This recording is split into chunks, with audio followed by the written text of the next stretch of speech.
Each person has a special gospel.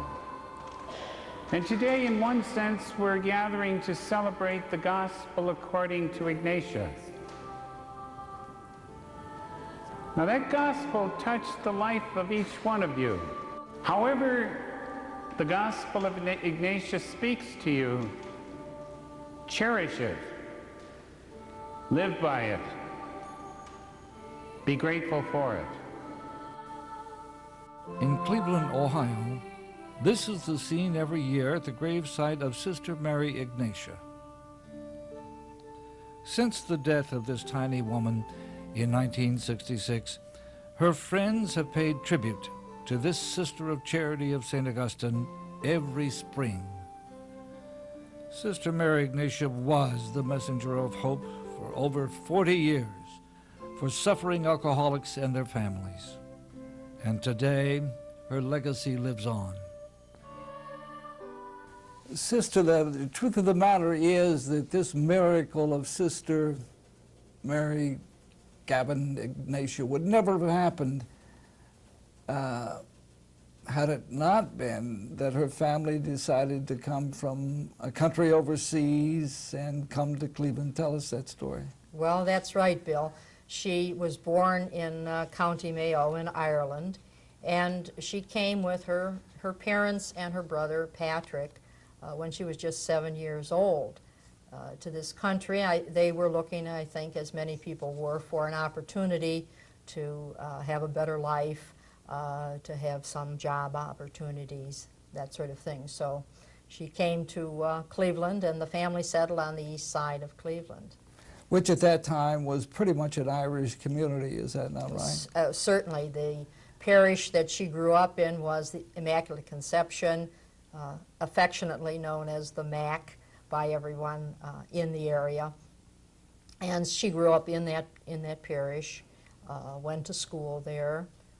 Later, she went to St. Joseph's on the west side for some high school. She was certainly a good woman, a religious woman, though some of her friends later said, well, she was always a very good woman, but they were surprised that she would enter the convent. But she must have been thinking about it for a period of time. Her confessor was a priest down at St. John's Cathedral, and she had talked with him, and she often went to Mass at the shrine there on East 40th, the shrine of the Poor Clare sisters who are cloistered. And she had some interest. That was the community that she was interested in. And she talked with the priest about that, but he was aware that her mother was not well, perhaps concerned too that her family would have difficulty giving her up and letting her join the convent. The cloistered community, of course, you never saw anyone again. You talked with them behind a grill that had a cover over it. And so he encouraged her to consider the Sisters of Charity of St. Augustine. It was a community that had nursing, that cared for the orphans, did some education work. And she was interested in caring for the orphanage. Many years later, when someone said to her, well, I thought you entered the community to take care of orphans, she said, well, in many ways, the men and women of Alcoholics Anonymous are like orphans, and so I don't consider that a loss or not having done what I initially thought I would do.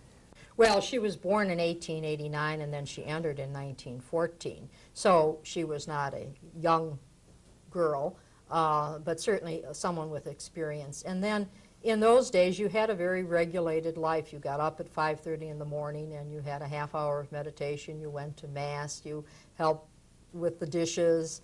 You did other chores. And then she would have gone off at that point to give the piano lessons, and she gave those lessons throughout the day, returned in the evening for other times of prayer and meals, evening prayer, other domestic kinds of chores. I think one of the things that was very hard, there were several people who gave music lessons. It was one of the few sources of income in those days.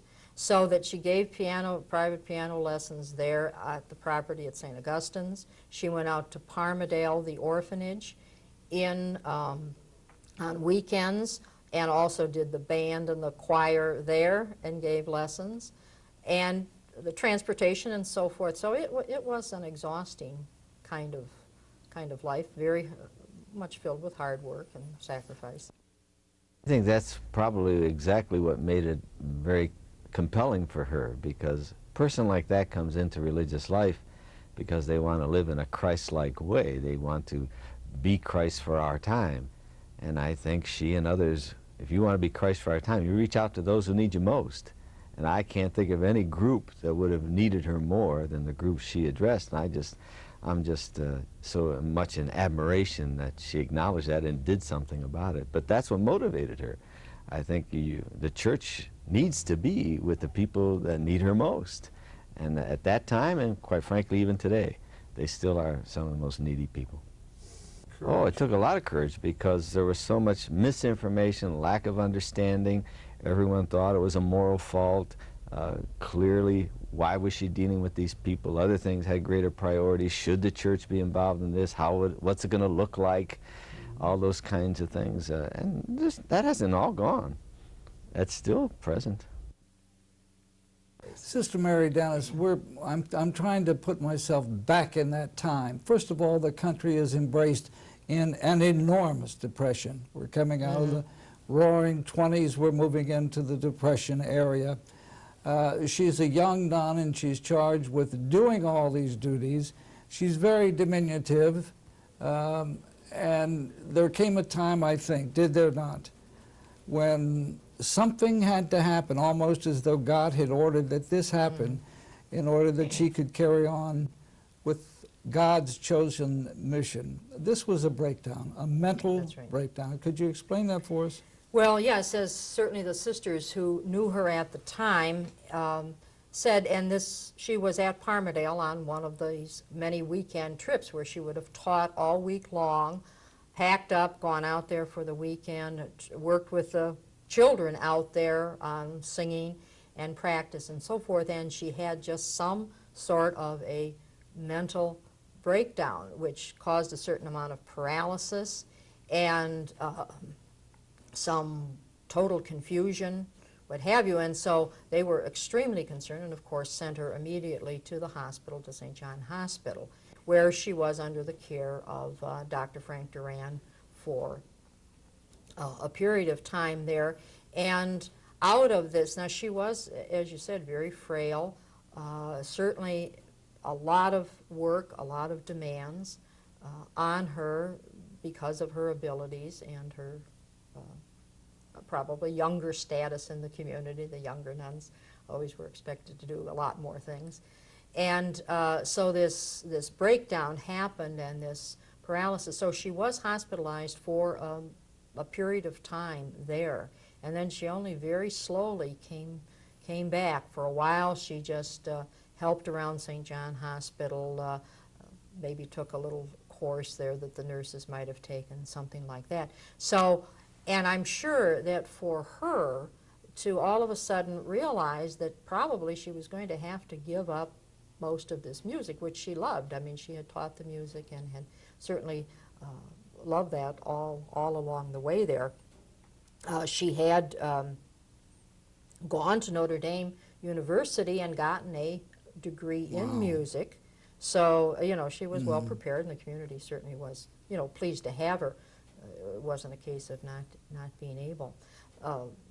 The famous story is always told that Dr. Duran said to her, "Sister, you know, better to be, you know, a live person than a dead musician, a live sister rather than a dead musician."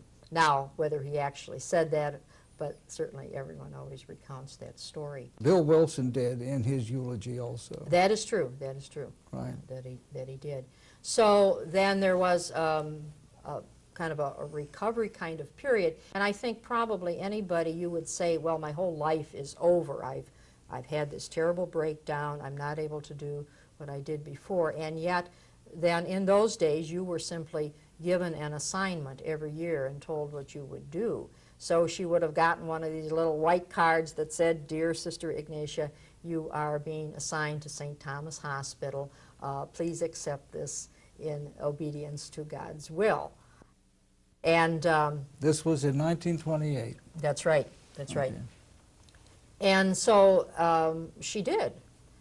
She did. Now, and out of that, wonderful acceptance and simply doing what seemed the thing to do at the time, she was then sent to St. Thomas Hospital, where she worked in the admitting office. Something she had never done before. Something she had never done before, and certainly a big contrast, because there she had to deal with cantankerous doctors who always wanted a bed for their patients, and had to register the people who came in.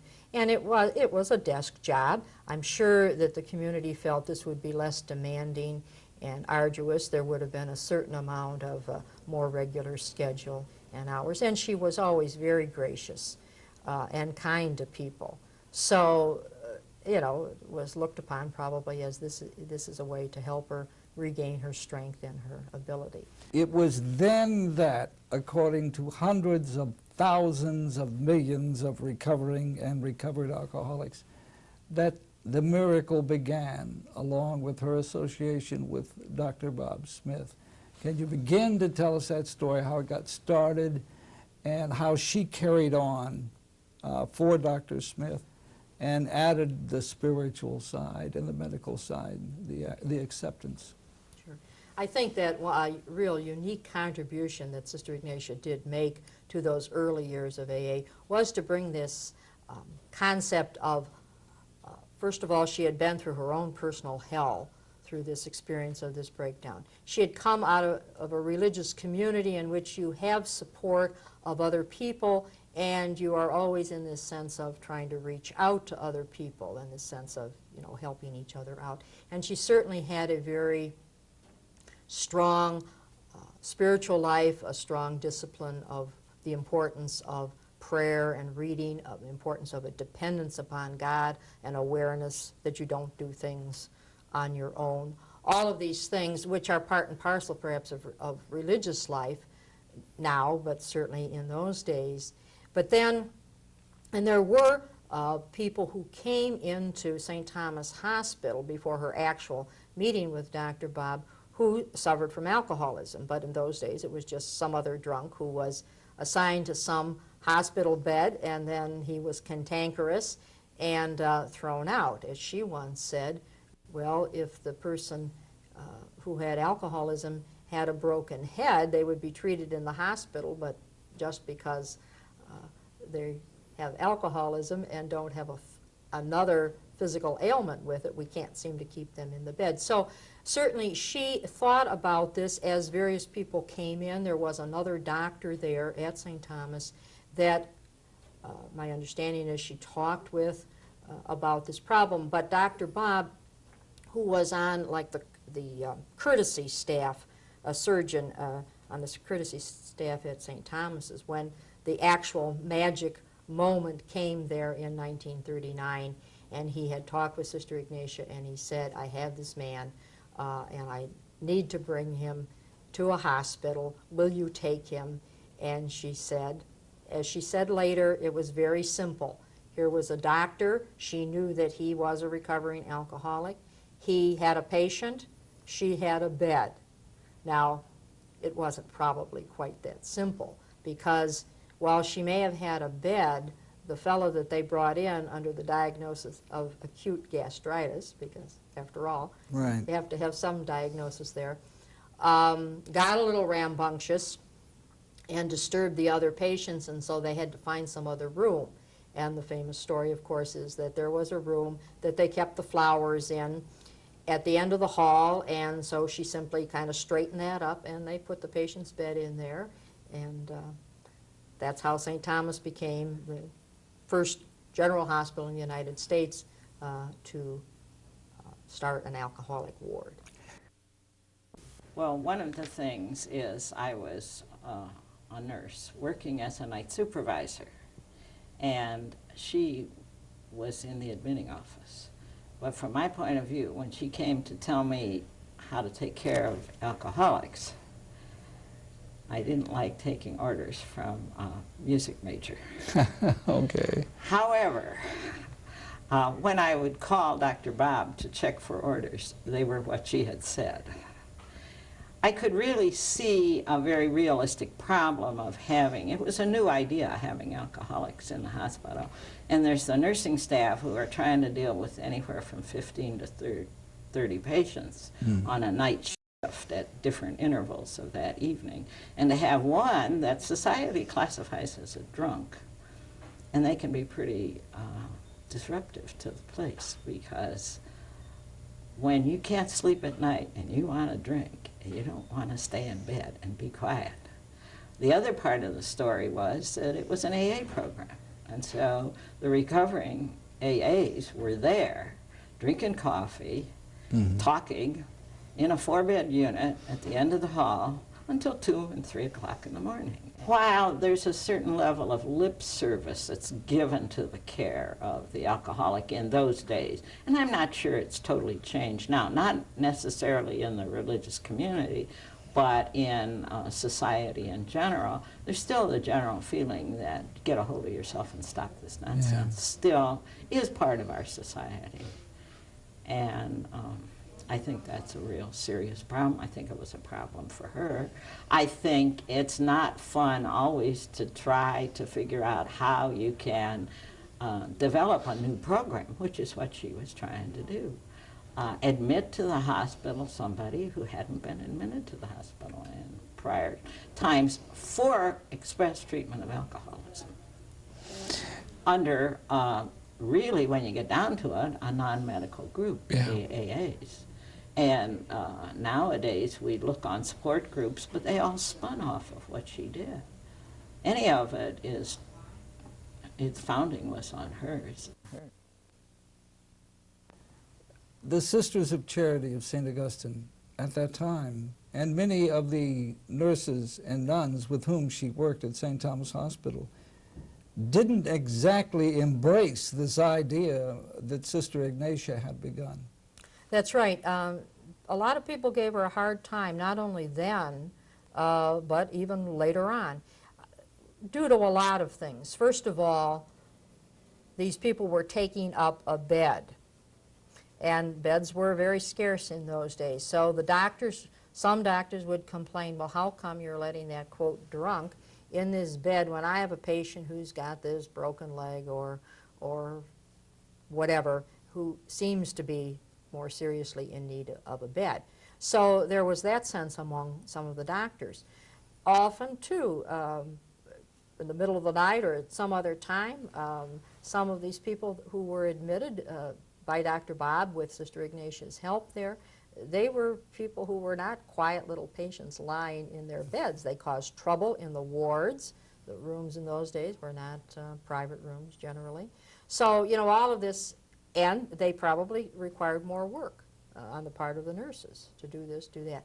The other thing, of course, from the beginning there, the idea was, Dr. Bob and Bill Wilson, that what they needed was somebody else to talk with them who had been through the experience. And so people who had been recovering alcoholics, were recovering alcoholics, they came at any hour of the day and night to talk to these people that Dr. Bob had admitted. I mean, that's the way the program works.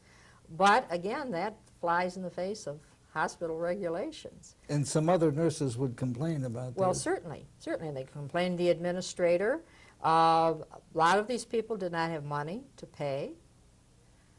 So, you know, there were any number of reasons why, in addition to what kind of knowledge did people have about the disease of alcoholism, a lot less than we have today. So I suppose you put all those things together, and Sister Ignatia, in her very quiet, shy way, who was managing to bring all these folks in the back door, was not popular. Now, she was supported certainly later by the sister who was the administrator of the hospital, but you know, she struggled throughout her entire life in her work with alcoholics to, you know, deal with administration and red tape and other doctors and nurses and what have you.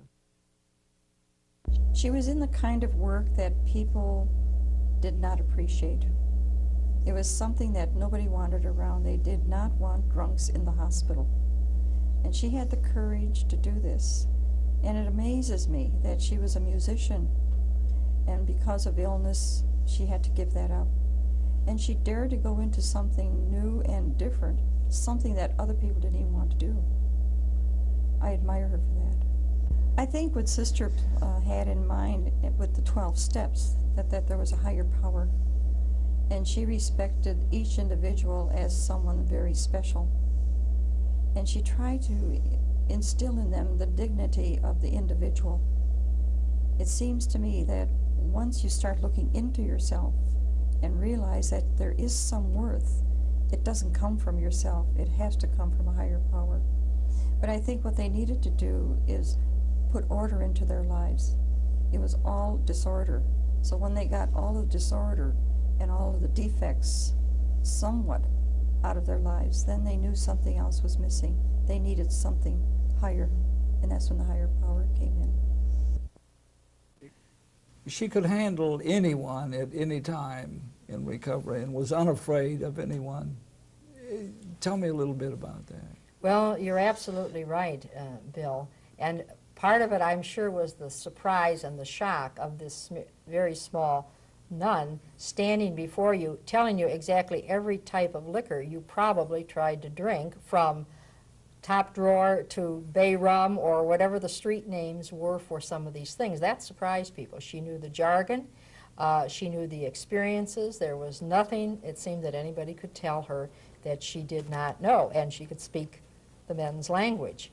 And certainly with the women, in some ways she found women more difficult to deal with. I think that perhaps is a society thing. There just are a lot of other angles to that. And again, she had a different approach there. I think she presented a more comforting, but nevertheless very tough approach. Anyone who would say, well, even when the recovering alcoholic would return and say, well, Sister C, I've been sober for a year now, and she'd say, look them up and down and say, well, we still have size 18 pajamas here, which she always had. The men wore the hospital garb, Right. and the women also wore hospital garb early on.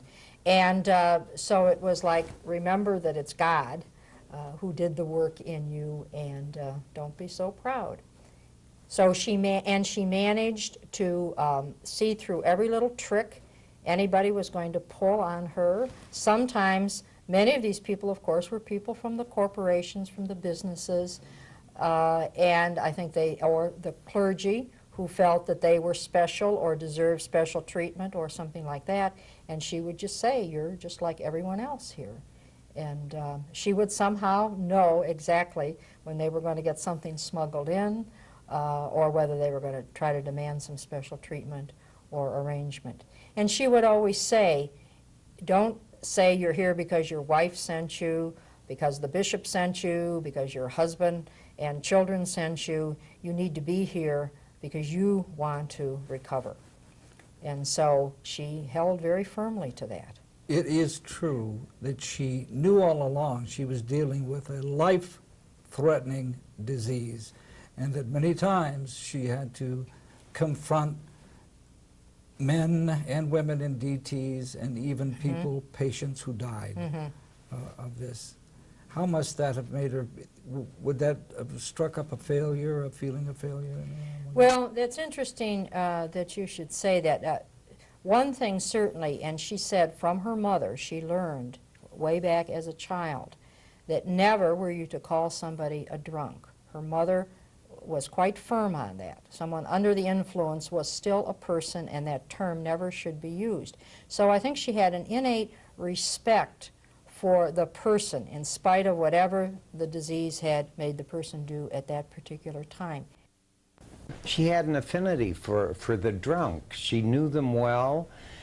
When you were in treatment at Rosary in those days, Sister would talk a little bit every morning. And she had these very expressive hands, and she would talk about the beauty of life. She would talk about relationships and how they're destroyed, but how we have the opportunity to rebuild.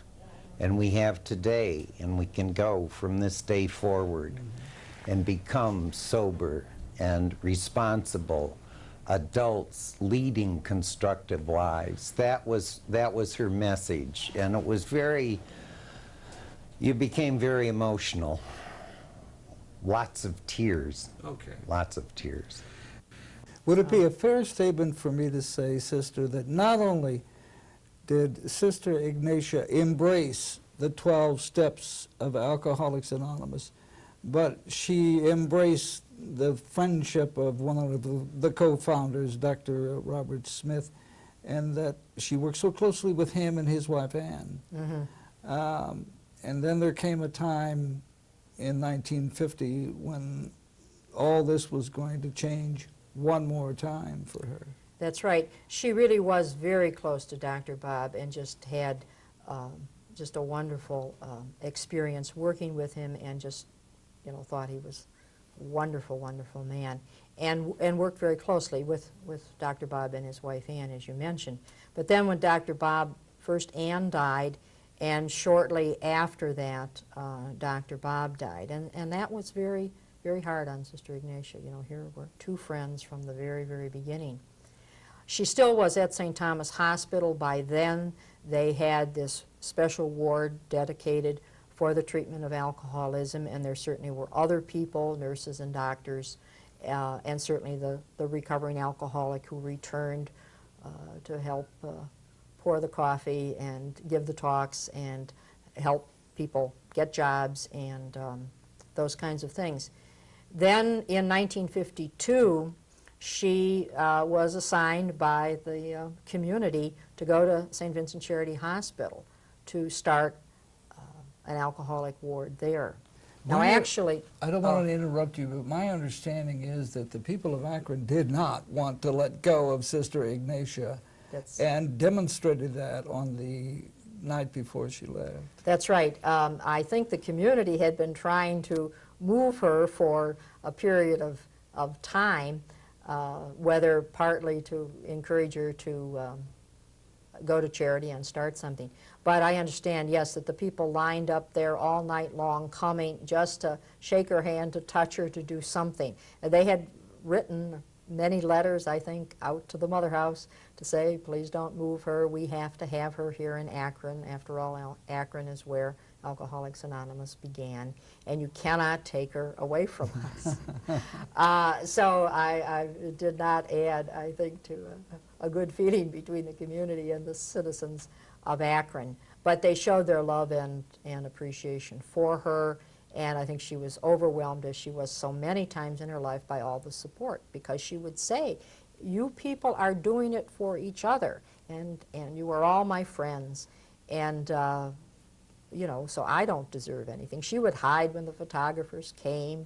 She didn't want any kind of publicity at all. That sense of being anonymous was very much part of Sister Ignatia. And humility was a genuine feeling within her. Yes, the sisters who worked directly with her, both there at St. Thomas's and then later at St. Vincent Charity Hospital, you know, who really did, now they said never did she complain really about the difficulties and the struggles that she had, the lack of understanding and so forth.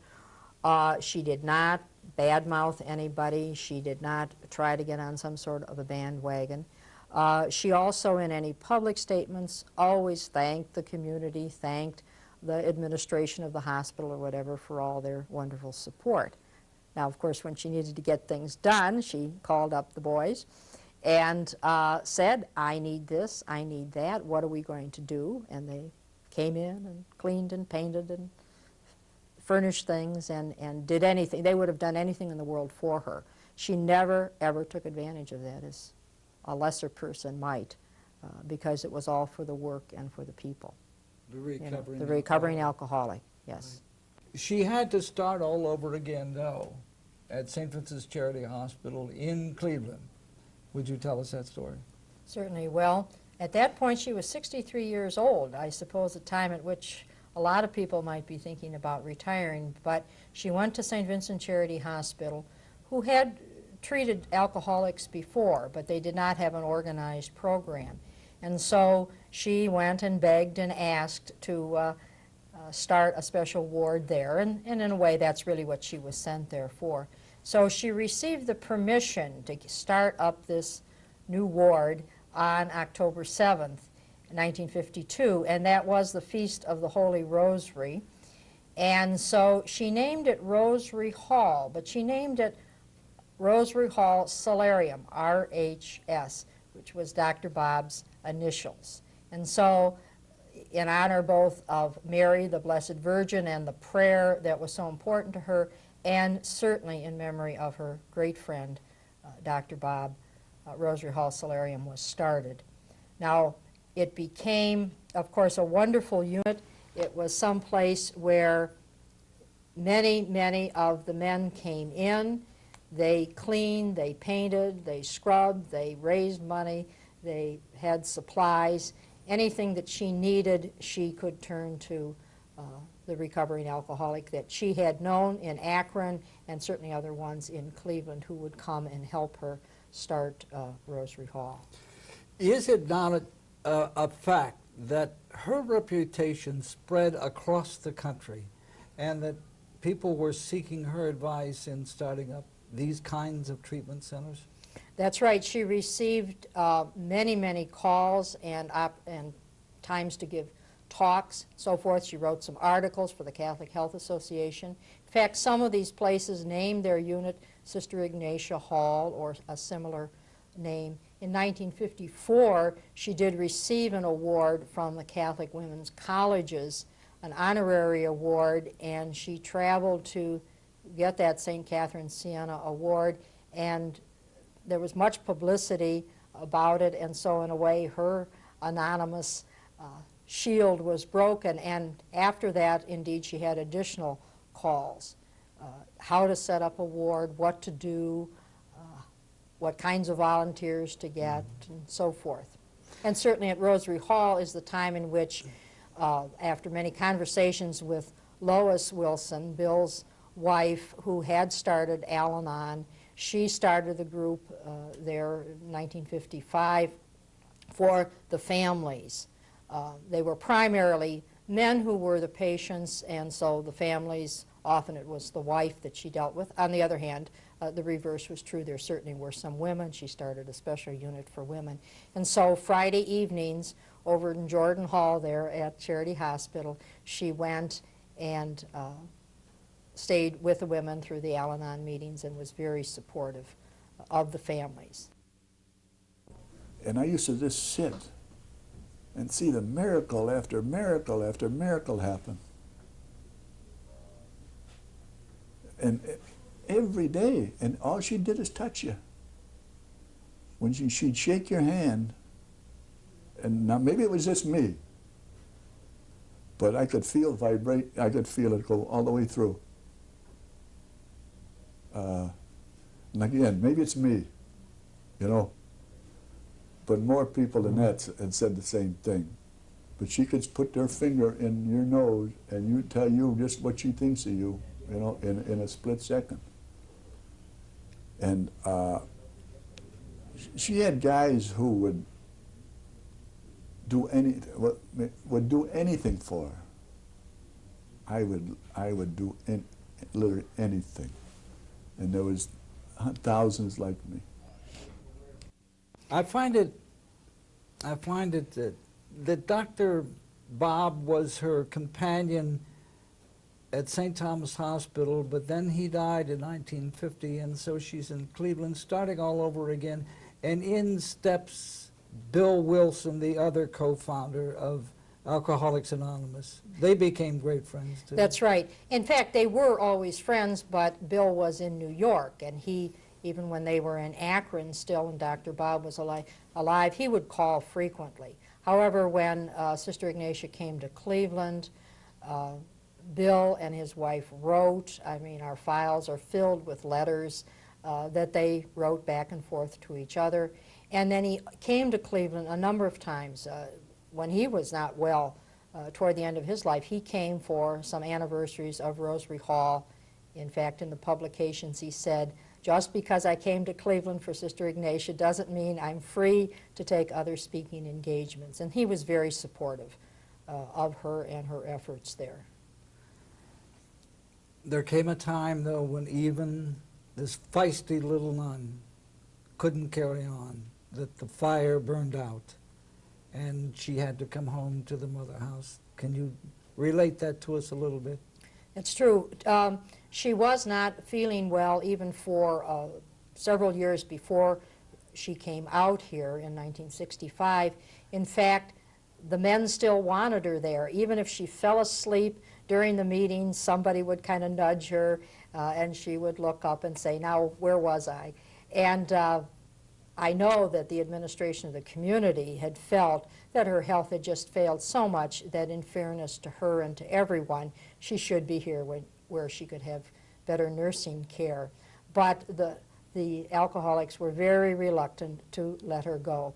But finally in 1965, she came out here almost 30 years to the date, 30 years ago, and she was in the infirmary here for about a year before she died.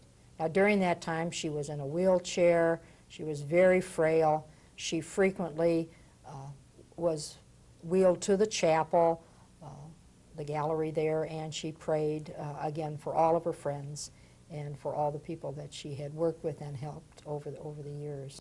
As we're reflecting, you know, in this day and age on the future of our community and a religious life, I go back to so many of our sisters who have been giants, and Sister Ignatia was one of them. And what she did was simply live out what our charism is and what our purpose is, and that is to respond to the unmet needs of the people that we serve.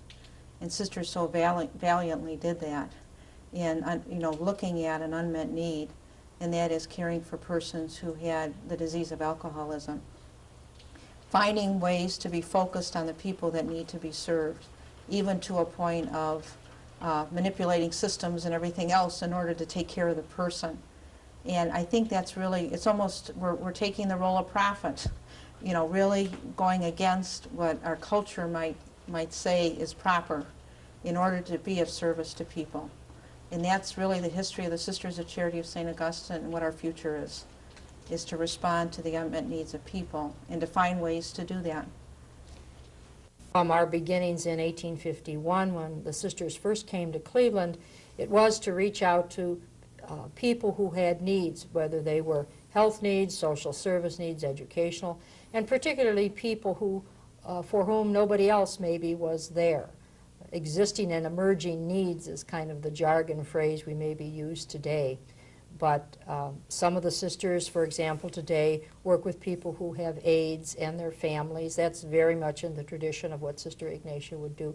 And she, in many ways, is that role model. And people will say, but Sister Ignatia did this, or she wasn't totally supported, and she went out and did what she felt was important for people. And so that's what I'm doing now. So we still have sisters who work in various levels in our health care system and in our hospitals, pastoral care, counseling, comforting families, people with varying kinds of diseases, multiple addictions now, certainly. There are people who work in parishes, people who work in schools, people who are social workers. We have a sister who's a missionary in El Salvador, someone else who's working with environmental concerns, someone who's an accountant, a canon lawyer, you know, a variety of things. But in each of those cases, it is someone, I think, who has felt that there is a need here, a need to help people with troubled marriages, someone who needs spiritual counseling,